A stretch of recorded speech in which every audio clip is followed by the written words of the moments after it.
আমি শপথ করতেছি যে সদা সর্বদা আল্লাহর উপর ভরসা রাখিব এবং মানুষের সেবায় সর্বদা নিজেকে নিয়োজিত রাখিব। দেশের প্রতি অনুগত থাকিব। দেশের একতা ও সংহতি বজায় রাখিবার জন্য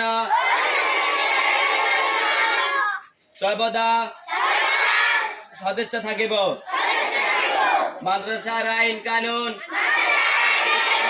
ও ইসলাম ধর্মের বিধিবিধান মানিয়া চলিব।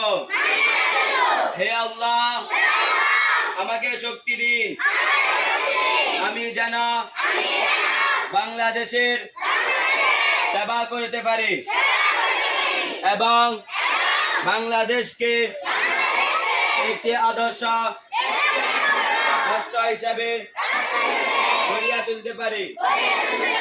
আমিন।